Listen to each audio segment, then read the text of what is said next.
미가서 2장에서는 하나님께서 개인적인 탐욕들을 고발하셨다라고 한다면, 오늘 미가서 3장은 한 걸음 더 들어가 지도자들의 죄를 정면으로 다루고 계십니다. 성경을 보면 언제나 동일한 원리가 반복되어집니다. 백성들이 무너질 때 먼저 그의 지도자들이 무너지는 것들을 우리는 보게 되죠. 그러니까 공동체가 병듭에 있어서 가장 먼저 리더십이 병든다는 것입니다. 반대로 말하면 하나님은 공동체를 세우실 때 항상 사람을 통해 일하신다라고 하는 더 큰 원리를 우리는 발견할 수 있습니다. 그래서 지도자의 죄는 여러분 개인의 죄에서 끝나는 것이 아니라 공동체 전체를 무너뜨리는 죄가 되는 것입니다. 오늘 3장은 특별히 정치 지도자 그리고 종교 지도자 그리고 오늘날 영적 지도자들에게 던지시는 하나님의 엄중한 말씀이다라고 볼 수 있습니다. 이 4장과 5장에 나오는 메시아의 약속, 그 새 나라의 앞에 놓인 가장 첫 번째 서론이다라고 보겠죠. 그러니까 새 나라가 세워지기 전에 먼저 무너져야 할 옛 모습, 옛 나라, 그 오염된 그 나라의 실체를 우리에게 먼저 적나라하게 보여주시고 또 우리에게 회개를 요구하고 계시는 것입니다. 먼저 1절부터 4절 말씀은 오염의 시작이라고 이름을 좀 붙이고 싶습니다.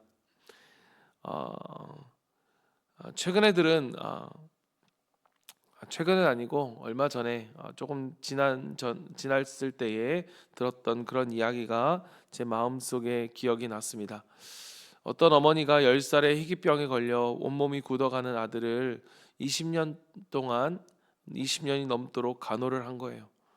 근데 이 아들이 거의 움직이지 못하고 고통이 계속되어집니다. 그런데도 그 어머니는 이 35살 된 아들을 끝까지 내 아기, 내 아기라고 부릅니다.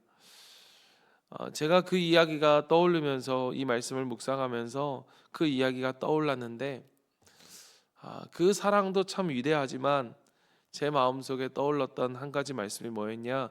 바로 에베소서 2장 1절 말씀이었습니다. 우리가 잘 아는 말씀입니다. 너희의 허물과 죄로 죽었던 너희를 살리셨도다. 여러분, 그 아이는 아무것도 할 수 없었지만 그래도 어머니가 자신을 위해 하는 일을 바라보며 또 그 사랑을 느끼며 엄마에게 반응했습니다.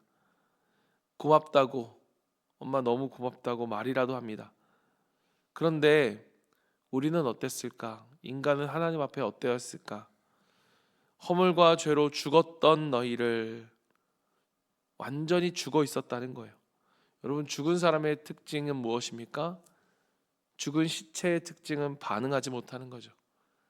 아무리 그 앞에 울어도, 아무리 그 앞에서 사랑한다 말해도 아무런 반응을 할 수가 없습니다. 그러니까 우리가 하나님 앞에, 우리를 사랑하시는 그 하나님의 사랑 앞에 우리는 아무런 반응을 하지 않은 거예요. 그런데 하나님이 우리를 포기하지 않으시고 내 아기, 내 아기 하면서 그렇게 하듯이 끝까지 우리를 사랑하셨다는 것입니다. 그 사랑은 일방적이었고 그 사랑은 오랫동안 인내하시는 사랑이었고 끝까지 사랑하시는 사랑이었고, 여러분, 하나님의 백성을 하나님의 백성이 아닌 자들과 구별하는 그 구별이 무엇일까? 여러분, 오래 교회 다녔던 그러한 시간들일까? 내가 성경 공부를 얼마나 많이 했는지 그것이 하나님과 하나님의 백성과 하나님의 백성이 아닌 사람의 구별점일까? 여러분, 그게 아니라는 거예요. 하나님의 백성은 누구입니까? 어느 순간 이 하나님의 사랑에 정말로 망치를 세게 맞은 것처럼 그렇게 그 하나님의 사랑에 그 마음이 완전히 녹여져 버린 사람, 그 시체처럼 아무런 반응할 수 없었던 그러한 영혼 가운데 그 하나님의 사랑이 임하자 다시 그 심장이 뛰는 사람, 그 사람이 바로 하나님의 백성입니다. 오늘 본문에서 하나님이 통치자들과 또 치리자들과 그러한 리더들에게 이렇게 묻습니다. 1절을 보십시오. 내가 또 이르노니 야곱의 우두머리들과 이스라엘 족속의 통치자들아, 들으라. 정의를 아는 것이 너희의 본분이 아니냐. 여기서의 정의는 단지 법정에서의 옳고 그름을 따지는 그러한 수준에서의 정의가 아닙니다. 하나님의 말씀의 원리가 제대로 흘러나와서 그 공동체에 하나님의 사랑이 정말로 진국처럼 우러나오는 것. 여러분, 그 결과가 무엇인가라고 하면 바로 영혼이 살아나는 것입니다. 영혼이 존귀해지는 것입니다. 그 한 영혼이 존귀해지는 거예요. 그런데 유다는 어땠습니까? 반대였습니다. 2절과 3절을 보십시오. 마가는 충격적인 표현으로 말합니다. 너희가 선을 미워하고 악을 기뻐하여 내 백성의 가죽을 벗기고 그 뼈에서 살을 뜯어 그들의 살을 먹으며 그 가죽을 벗기며 그 뼈를 꺾어 다지기를 냄비와 솥 가운데에 담을 고기처럼 하는도다. 여러분, 무슨 뜻입니까? 이 끔찍한 표현들이 무엇을 이야기합니까? 이 목자의 역할을 감당해야 하는 이 목자들의 눈에, 이 리더들의 눈에 영혼이 영혼으로 보이지 않고 그저 이용할 대상으로, 내 배를 채우는 수단으로 보였다는 것입니다. 사랑하는 여러분, 우리는 이 말씀 앞에 우리 자신을 스스로 그리고 정직하게 돌아봐야 합니다. 내가 오늘 이 말씀을 붙들고 있다면 사람은 내가 섬길 영혼으로 보여져야 하는 거예요. 그런데 이 말씀이 우리 가운데 사라질 때 우리는 사람을 도구로 보기 시작합니다. 있어도 그만이고 없어도 그만인. 여러분, 하나님의 나라가 오염되어지는 첫 번째 신호라고 말한다면 거창한 이단이 우리 가운데 들어오는 것이 아니라 영혼의 가치가 무너지는 거예요. 목자로서 하나님이 세우신 그러한 하나님의 백성, 여러분, 나는 목자가 아닙니다. 우리는 가정에서 또 믿지 않는 자들로 하나님께 향하게 하는 그러한 목자의 삶을 살아가야 되는 우리로서 그 목자의 목적이 바뀌는 순간 공동체의 목적도 바뀌어지는 것이죠. 그래서 4절에서 하나님은 이렇게 경고하십니다. 그때에 그들이 여호와께 부르짖을지라도 응답하지 아니하시고 그들의 행위가 악했던 만큼 그들 앞에서 얼굴을 가리시리라. 영혼이 목적이 아닌 공동체에서, 그러한 공동체 가운데 하나님이 얼굴을 숨기신다는 것입니다. 가리신다는 것입니다. 왜냐하면 하나님은 언제나 그 연약한 영혼을 품는 그 자리에서 우리를 만나 주시기 때문입니다. 여러분, 정말 하나님을 만나고 싶다라고 한다면, 정말 내 삶 가운데 살아계신 하나님을 만나고 싶다라고 한다면 그 영혼을 섬기는 자리로 나아가는 거예요. 거기에서 우리는 주님의 얼굴을 보게 됩니다. 오염이 그렇게 시작되어지는, 영혼의 가치가 무너지고 그 영혼이 수단과 도구로 보여지는 그러한 오염의 시작 가운데 그 오염이 점점 더 깊어지면 어디로 나아가느냐? 바로 5절과 8절 말씀이 그것을 보여주는데요. 5절 말씀 볼까요? 내 백성을 유혹하는 선지자들은 이에 물 것이 있으면 평강을 외치나 그 입에 무엇을 채워주지 아니하는 자에게는 전쟁을 준비하는도다.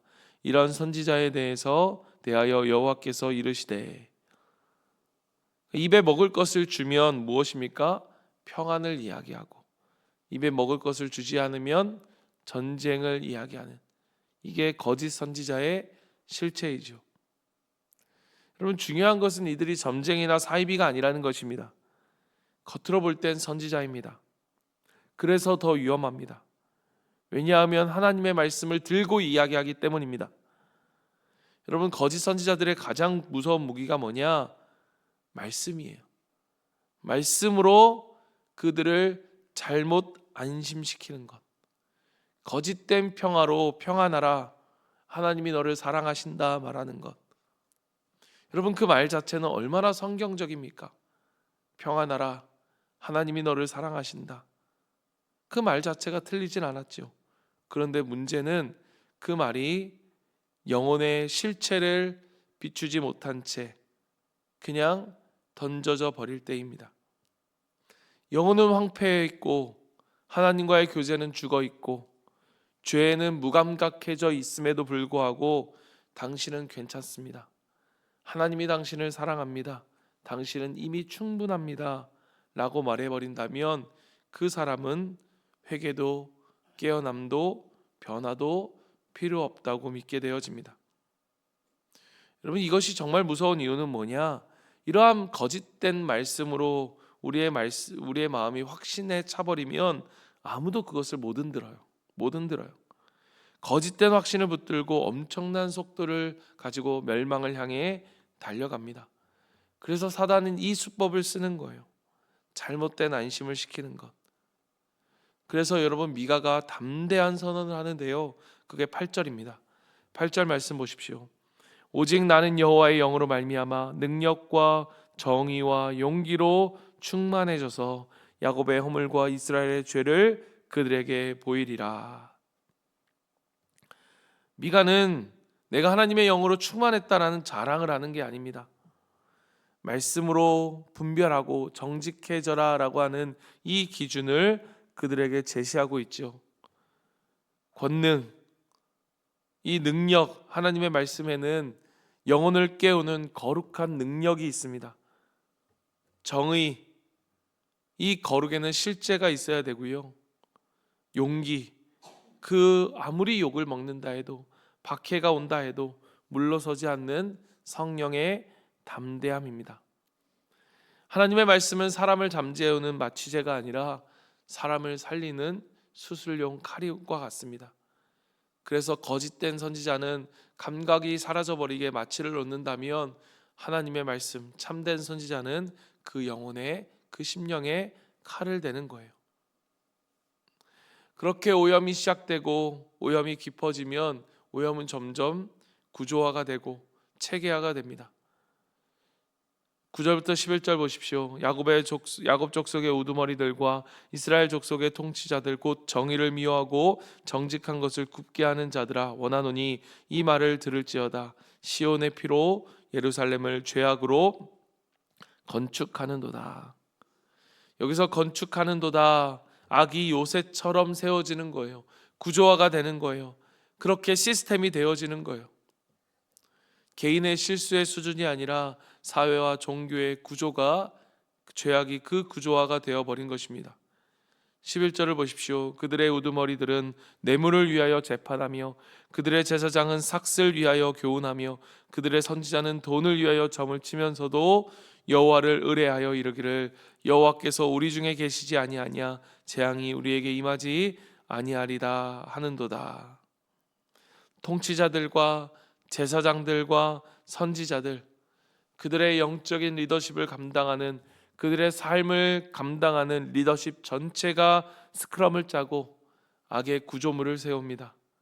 그리고 백성들도 결국 거기에 익숙해집니다. 그 다음 우리를 정말로 두렵게 하는 말이 나오죠. 그 말이 무엇입니까?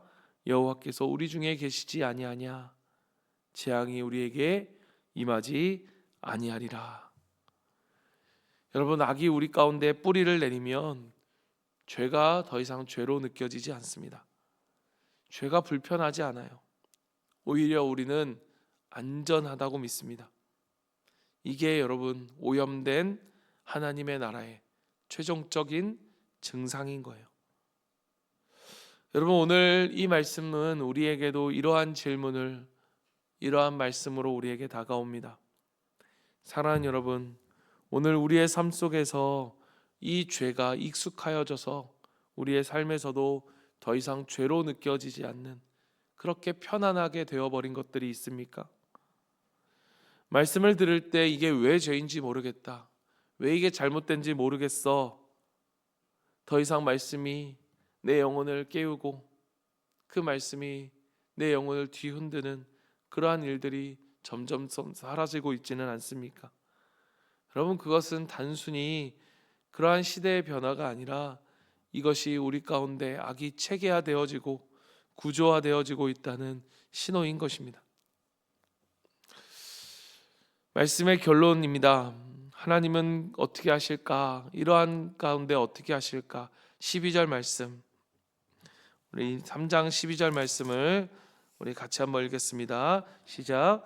이러므로 너희로 말미암아 시온은 가라벗은 밭이 되고 예루살렘은 무더기가 되고 성전에 사는 수풀의 높은 곳이 되리라. 아멘. 시온은 밭같이 갈아엎히고 예루살렘은 무더기가 되고, 하나님은 아휴 안 되겠다, 도저히 안 되겠다, 도저히 손을 못 대겠다, 포기하지 않으십니다. 하나님 어떻게 하십니까? 그 밭을 갈아엎으세요. 예루살렘을, 그들이 세운 그 견고한 악의 구조물을 어떻게 합니까? 무너뜨리세요. 기초를 들어 엎으십니다. 여러분, 여기서 우리가 복음적 결론을 우리가 가질 수 있는 것이 무엇입니까? 하나님이 우리에게 주시는 심판, 여러분, 그것은 우리를 파괴하기 위한 것이 아니라 우리를 깨끗게 하시기 위한 것입니다. 새로운 나라를 세우기 위해 먼저 낡은 나라를 무너뜨리시는 것입니다. 오늘 새벽 우리 주님이 우리에게 주시는 부드럽지만 분명한 경고이고, 또 우리가 그 앞에 진지하게 해야 할 결단은 바로 이것입니다. 여러분, 하나님이 우리의 마음을 뒤엎으시기 전에 여러분, 우리가 낡은 우리의 밭, 이 우리의 마음을 뒤집어 엎어 기경해야 한다는 거예요. 우리가 우리의 삶의 최우선순위를 어디에 두어야 합니까? 영혼에 두어야 돼요. 우리의 영혼에 다시 목적을 두고, 우리가 돈이, 우리의 편안함이, 우리의 안정됨이 아니라 하나님이 우리에게 맡기신 그 영혼이 우리의 최우선의 목적이 되어지고, 말씀으로 포장된 그럴듯하게 우리 스스로 그렇게 생각했던 거짓된 평안을 끊어내고 내 안에 자리 잡은 그 죄악된 마음을 하나님 앞에, 말씀 앞에 수술을 받는 것입니다. 하나님의 나라는 성공으로 증명되어지는 나라가 아닙니다. 하나님의 나라는 말씀으로, 그 말씀이 살아 움직여 영혼을 살리는 나라가 바로 하나님의 나라입니다. 오늘 그 나라를 우리 주님께서 우리 가운데 다시 세워주실 것입니다. 오늘 말씀을 기억하면서 우리가 세 가지를 함께 기도합니다. 첫 번째는 여러분, 우리가 영혼의 가치를 회복하게 해달라고. 여러분, 우리가 사람을 도구로 보지 않고, 사람을 나에게 유익을 주는 수단으로 보지 않고, 한 사람 한 사람을 주님의 마음으로, 주님의 눈으로 바라보게 해달라고 우리 시간 기도하고요. 두 번째는 우리가 말씀으로 포장된 거짓된 확신에서 우리가 깨어나게 해달라고. 하나님의 말씀을 내 삶의 편안함을 갖게 하는 거짓된 것으로 여러분 그렇게 이용하지 마십시오.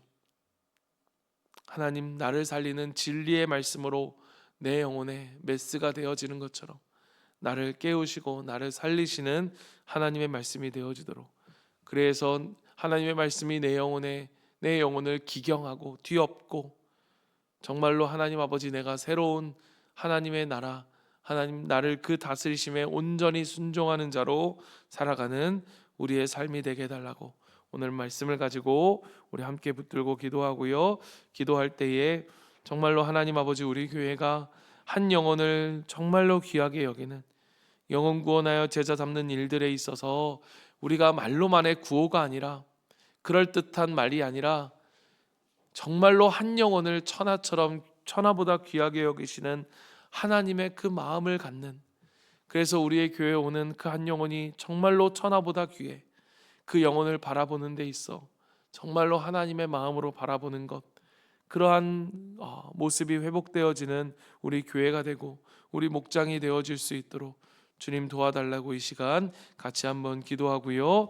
우리 수요일 있을 수요 기도회를 위해 기도할 때 우리 청년들이 이 예배를 준비하면서 정말로 그 영혼의 귀함을 바라볼 수 있는 시간이 되게 하시고, 정말로 우리 젊은이들이 일어나 정말로 영혼의 가치와 하나님 말씀의 가치를 붙들고 살아가는 그러한 청년들이 되어질 수 있도록, 그들의 찬양의 고백 속에 그러한 고백이 일어날 수 있도록 우리 모든 청년들이 함께하고 우리 모든 성도들이 함께하여 정말 기쁨의 시간이 되고 하나님 기도 응답하시는 시간이 되고 은혜가 가득한 성령의 충만이 가득한 시간이 되게 해달라고 우리 이 시간 같이 한번 기도하고 환우들과 각자의 기도 제목을 가지고 기도하며 주님 앞에 나아갑니다. 기도하겠습니다.